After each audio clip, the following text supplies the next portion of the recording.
চরিলাম রামকৃষ্ণ আশ্রমের পাশে এক ব্যবসায়ীর ব্যবসা প্রতিষ্ঠান রাতের আঁধারে ভেঙে চুরমার করে দিল দুষ্কৃতিকারীরা। জানা যায়, চরিলাম রামকৃষ্ণ আশ্রমের পাশে মনোরঞ্জন দেবনাথ নামে এক ব্যবসায়ী ব্যবসা প্রতিষ্ঠান মঙ্গলবার গভীর রাতে ভেঙে চুরমার করে দিল দুষ্কৃতিকারীরা।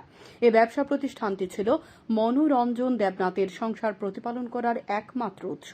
দুটি কন্যা সন্তান দিয়ে কোনো রকমভাবে প্রতিষ্ঠানে টিফিন বিক্রি করে সংসার প্রতিপালন করেন মনোরঞ্জন দেবনাথ। মঙ্গলবার বিকেলে সংবাদ মাধ্যমের দ্বারস্থ হয়ে মনোরঞ্জন দেবনাথ জানায়, বুধবার সকালে ঘুম থেকে উঠে উনার ব্যবসা প্রতিষ্ঠানে এসে দেখেন রাতের অন্ধকারে দুষ্কৃতিকারীরা উনার এই প্রতিষ্ঠানটিকে ভেঙে চুরমার করে দেয়। এখন কি করে তিনি সংসার চালাবেন বুঝে উঠতে পারছেন না। এটি ছিল তার একমাত্র আয়ের উৎস। দুষ্কৃতিকারীরা আমার টঙ্কা ভেঙে গেছে। আমি ছোট্ট একটা ক্ষুদ্র ব্যবসায়ী। আমি এটা দিয়ে আমার দুইটা ছোট্ট ফ্যামিলি, দুইটা মেয়ে, একটা মেয়ে কলেজে পড়ে, আর একটা ক্ষুদ্র, এটা দিয়ে আমি কোনো রকমের চটপট বিক্রি করে আমি চলি। চটপট বিক্রি করে সময় ছিল। তারপর রাত্রেবেলায় দুষ্কৃতিকারী এটা ভেঙে গেছে।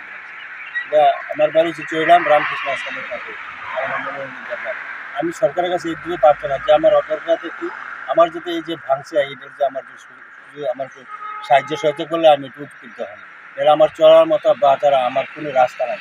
এটা এমন ভাঙছে যে আমি কিছু করার যে নিজের টাকা পয়সা দিয়ে এই ক্ষমতা আমার নেই। আমি সরকারের কাছে এটাই আবেদন, আমার যদি কিছু টাকা আর্থিক সাহায্য যেতে আমার, সেটাই আমি চাইতেছি। আপনার নাম কি? আমার নাম মনোরঞ্জন দেবনাথ। আপনার স্ত্রী? আমার স্ত্রী নাম কি আপনার? অনিতা দেব। আপনারা দুজনে মিলে দোকানটা আমরা চালান? দুজনে মিলে কষ্ট মতো এই দোকানটা চালাই। এটার দ্বারা আমরা পুরো সংসার। আমার এক মেয়ে কলেজে পড়ে, আর একটা ছোট অসুস্থ, ডাক্তাররা হসপিটাল ভর্তি করেছে। আর আমি হসপিটাল নিয়ে যাবো না, আমি দিয়ে করবো, আমি কোনো ভাগ্য আমি কিছু আমি আনুমানিক কত টাকার ক্ষতি হয়েছে? প্রায় সব কিছু মিলে প্রায় 27,000 টাকা। Bureau report, news daily Bharat.